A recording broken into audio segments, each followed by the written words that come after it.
Hello everyone, and welcome back to another episode of 20 Below. Last time we played, we discovered that our character here, Candace, her father has disappeared 2 years ago, and he found some sort of treasure at a cemetery that he was looking for, and Candace went off to find him, and I assume that's where she is now, here in this crypt as part of the cemetery where her father went missing at. So we have a few new things unlocked. We have this boss master. I'll let you train against bosses.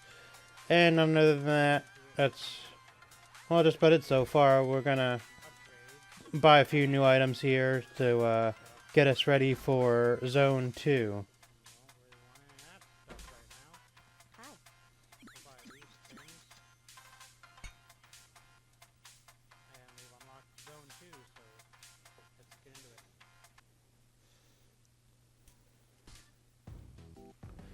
Here we are in Zone 2. It's some sort of a forest area. Got some new enemies here. Mushrooms with spores and skeletons with shields. A little bit more difficult. I don't know why there's a forest underground, because we are in a crypt, so we would be underground allegedly, but it's just a game, so I guess it doesn't really matter too much. And all these levels are randomly generated, so we never know what we're going to come across. Every time we go into it, it's going to be something different. It could be easier, it could be harder, but I think with only having to use the arrow keys to play the game, it makes it pretty simple. There's not a lot of controls you have to get used to, but the different arrow key combinations could do different things, like spells or bombs and such. And we got some mud or something over here. Unlike the water, it does not go away when we jump in it, so we're gonna have to be a little more careful of that. Now we get 2 diamonds every time we find one per level.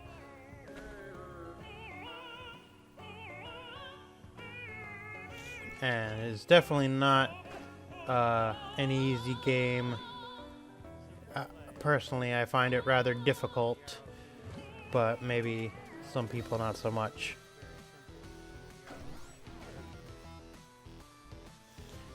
And we got some bombs here, and there's a lot of ways to use the level to your advantage with the traps, the bomb traps, the spike traps, the trap doors. You can use those to help you fight off some enemies. There's also the bounce traps and the ones that rewind and, or not rewind, but slow down and speed up the music.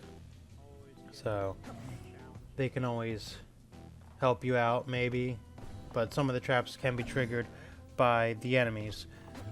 And we're getting close to the end of the song here. Once it ends, well, then we'll just automatically go to the next level, and we'll have to fight any bosses, if there are any, that we have not beaten. We'll be put in a tiny room with a few enemies until we fight them all off.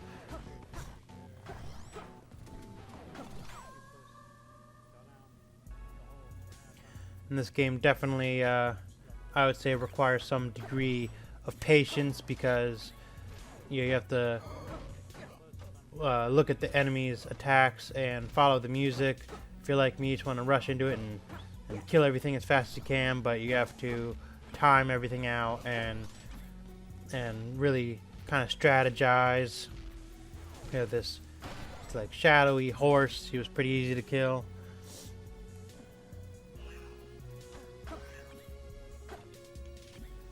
Now, I'm actually doing post commentary here. We found this glass key. It's not gonna work on this cage, but anyway, post commentary here, because when I recorded this the first time, I really liked the way it came out, but I couldn't hear myself, so I decided to re-record and talk about things after the playthrough. We have a Candace doppelganger. She will shadow everything you do, more or less. But, you know, I'm still getting used to the whole editing and recording, so maybe post-commentary will be the way to go. Seeing as how it's a music-based game, the music is very prominent, and sometimes I cannot hear myself over it. So I'm working on talking louder, and I'm, working on getting my audio levels correct so that you can hear me the best way possible.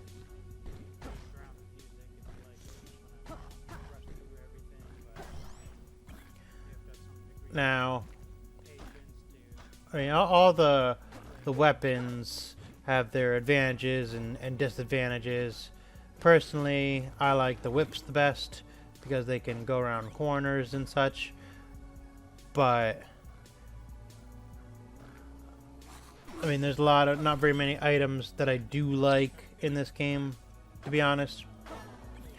The spear is pretty nice because it has a longer reach, but I think the whips are my favorite.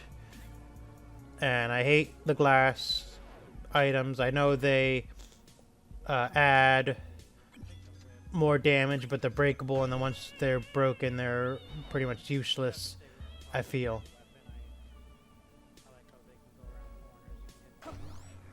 So all the swords have different ways of using them. Some of them have longer reaches, some of them have wider reaches. I don't really care for bows too much, just for personal reasons, I suppose. I don't know why I don't like them. I just don't. Apparently the walls of the shop drop money. I didn't know that until I blew this one up, because I've never really blown one up before.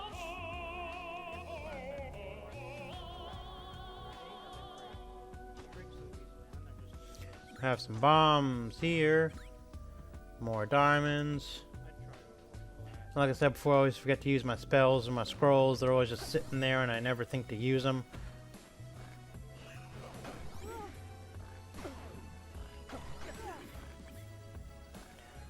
It gets quite difficult with these wizard guys or whatever. And then I died.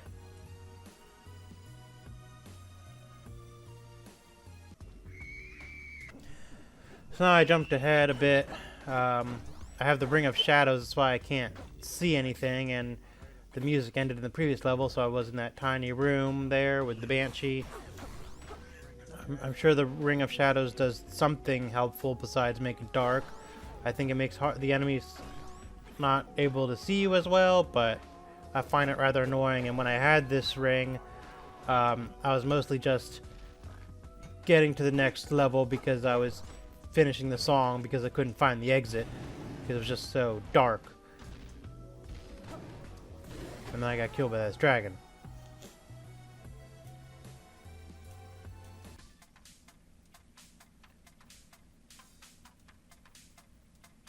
So I'm just gonna spend a few more of my diamonds and get ready for another run through, pick up this shotgun or whatever kind of gun it is. I think it's a shotgun.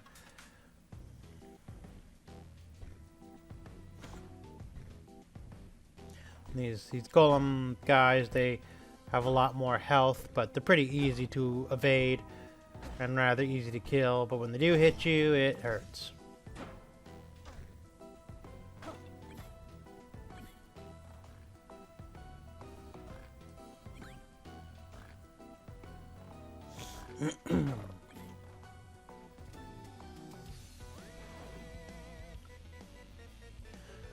Yes, I've recently had some computer issues, not that anyone really cares, I suppose, but I had to restart the computer, not restart like power restart, but like actually like factory restart, because I had encountered a problem during a Windows update. So I had lost everything. Luckily, I did not lose my videos. I just had to re-edit them. And I was like, oh, look at this red spotted mushroom. I'm going to hit it with the whip, and blew up. I was not expecting that. But now I know better not to hit the mushrooms with the spots because they are explosive.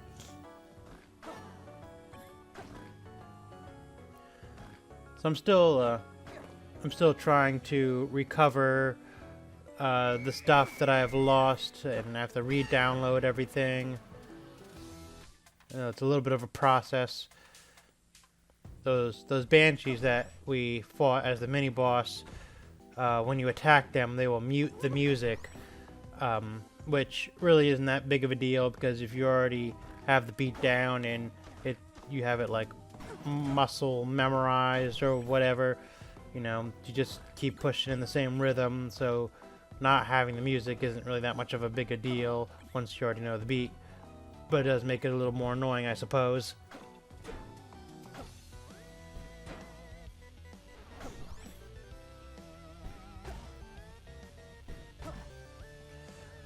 Now we got this holster. We can carry 2 weapons at once, and we can switch between them, so that could add a little more advantages.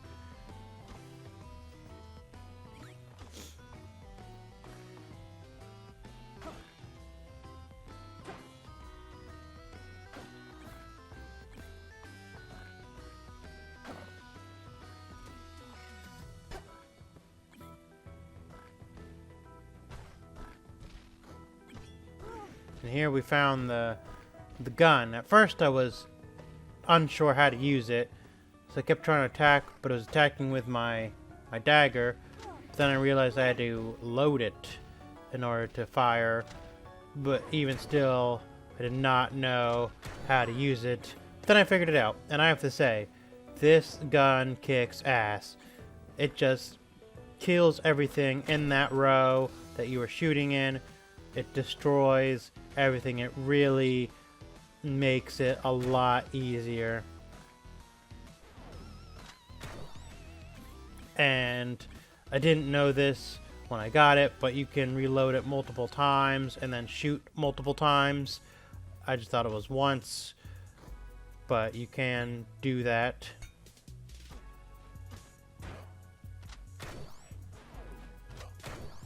And I'm just blowing everything away with my gun. Bam! Killed that banshee, no problems.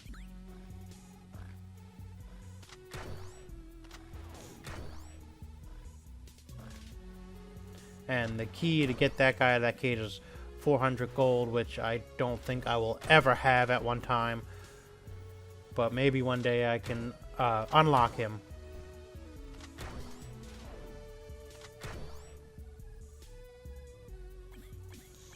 But look how quickly I went through that level with this gun. It is really helpful.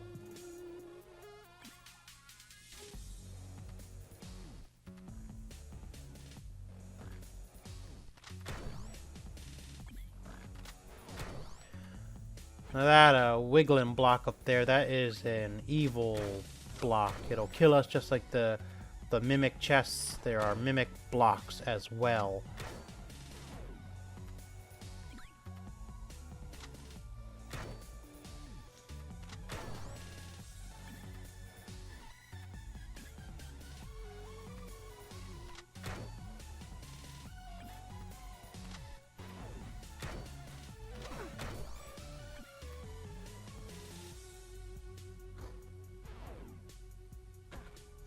Keeping the gun, don't want anything else.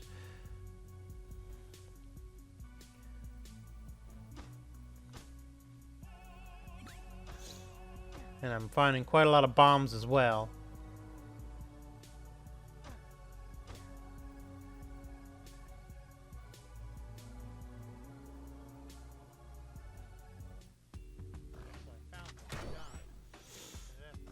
Now we're at Zone 2, Level 3, and this monocle here lets you see all the items in the map, which is very helpful so that you know what you're going to get from statues or what's in chests or everything, so you could better pick and choose what you're going to pick up and what you're not going to pick up.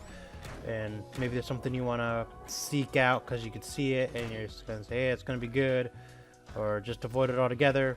You can see where all the diamonds are. It's really helpful. I tried to shoot that shadow, but it's just a thing in a cage. Thought it was a monster. And the gold ring is nice too. I don't want it right now, but it'll pick up the gold so you don't have to, and you get your max amount of money.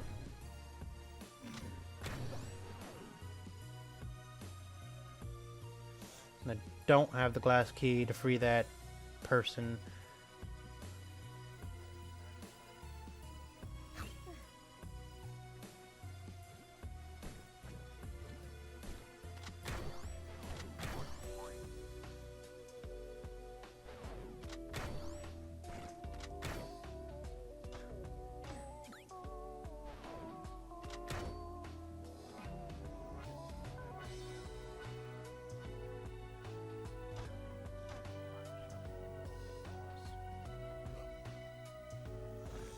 I just want to explore a little bit, see if I can find anything else that'll be helpful. See what the rest of the level has.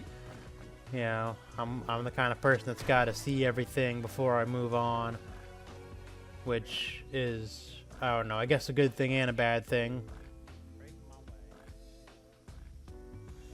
But nothing too interesting. The shop's down there. Nothing that I want. Looks like I took care of everything that I wanted. And we're gonna move on to the boss. Really, we had to fight Coral Riff again. And at first I was a little skeptical about fighting him with the gun. I didn't think it was gonna work too well because there's a lot of tentacles that come at you. But I got the hang of it after a while. Man, he wanted his revenge, I guess. The revenge of the musical Calamari. But, once again, we beat him down. No problems. He thought he could get us, but he couldn't get us. Got my money again, and we finished the level. Mom died when I was only 7. I heard Dad and Uncle Eli arguing after the funeral. Now I have no choice, Eli. I have to find the golden loot. And abandon your child? With these notes, it shouldn't take long to find. What was so important about gold and loot?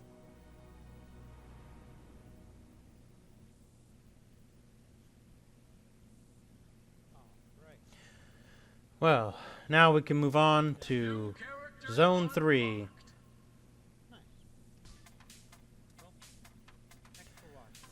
Thanks for watching this episode.